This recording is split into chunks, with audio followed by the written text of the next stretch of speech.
ஸ்ரீஹரயே நமஹ. எளிதில் இரண்டடியும் காண்பதற்கு என் உள்ளம் தெளியத் தெளிந்தொழியும் செவ்வே.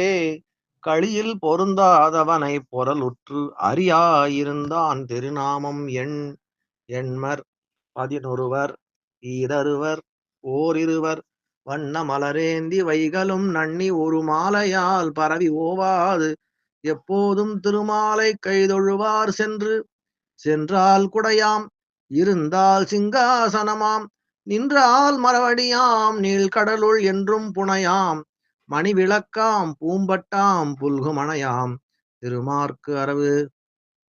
எப்போதும் 33 கோடி தேவர்களும் கைதொழும் மூலப்பரம்பொருளே, உன்னை விட்டு ஒரு நொடி பொழுதும் விலகாமல் நீ நடந்தால் குடையாக, அமர்ந்தால் சிம்மாசனமாக, நின்றால் காலணியாக, திருப்பார்கடலில் உனக்கு தெப்பமாக, மென்மையான பஞ்சனையாக, ஒளி வீசும் விளக்காக, எப்போதும் உன் பணிவிடையிலேயே இருக்கும் ஆதிசேஷனைப் போல உன் சேவையிலேயே இருந்து கொண்டு உன் பெயரை வாயினால் பாடியும் மனதினால் சிந்தித்தும் ஆனந்தமாக வாழ அருள் செய்வாய் என் குலதெய்வமே. கல்யாண ஸ்ரீனிவாச பெருமாளே. ஹரே ராம ராம ராம ஹரே ஹரே, ஹரே கிருஷ்ண கிருஷ்ண கிருஷ்ண ஹரே ஹரே. கல்யாண ஸ்ரீனிவாசா காருண்ய வெங்கடேஷா கோவிந்தா கோவிந்தா கோவிந்தா.